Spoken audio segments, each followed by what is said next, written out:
You still have time to submit a question using the question and answer tab in the chat window to the right-hand side of your screen. We're going to answer as many as we can in the order that they are received. So if you'd like to do that, please go ahead. In the meantime, I have some questions here for our speakers. I will present the question to one of them, and then after the response we get, we'll allow the other member of the panel to weigh in if they have something to add to it. So, Christine Moundas, we're going to start with you. Here's a question. How do you recommend companies approach conducting a HIPAA security risk analysis for the first time? Yeah, I think that's a really good question. I think it can sometimes be quite overwhelming. I do recommend that for the first time, there's two approaches. There are government issued templates for risk analysis documentation. I would really take a look at publicly available templates. The government acknowledged that there was, really not enough practical help for providers to tackle this, and particularly as the risk analysis requirement was being required under the Electronic Health Record Meaningful Use Program as well, it got the attention of more and more providers, and the government created a toolkit that allowed providers to input some of their information and use sort of pre-populated Excel spreadsheets, et cetera, to do some of the risk analysis and risk rating processes that I had described earlier in the process. So I think if you're a smaller organization, trying to pull down those documents and look through them would be an excellent step. And even before that, you really need to create an inventory of where all your EPHI is.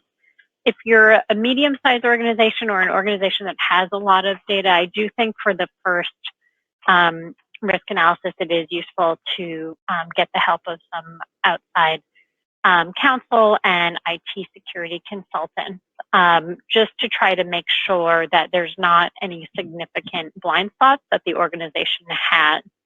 And then from there, you could potentially take some of the refreshing in-house. So those are my general strategies overall. Thank you for that, Christine. Scott, was there anything you would like to add about, the approach conducting a first-time HIPAA security risk analysis, or should we give you a fresh question? No, I think Christine handled it very well. I'll do a fresh question.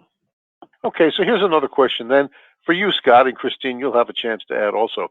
What do you see as the most significant security threat facing healthcare providers?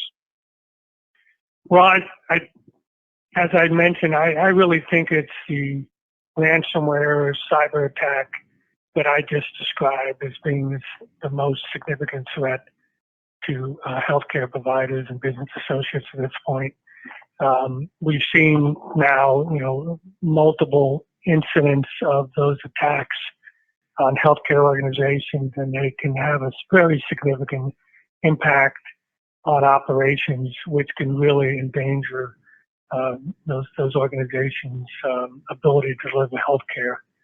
So I see that as the most important risk in the current environment, and that it becomes very important for organizations to have a very specific plan for dealing with those attacks, for preventing them, and if they occur, for responding to them in the most efficient way possible.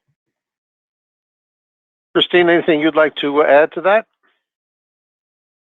Yeah, I would just say it can't, in having assisted large healthcare organizations with the ransomware attacks, I just think it's really important to take security processes much, much more seriously than even we did 2 years ago, just because of how serious the consequences can be to having a lax security program.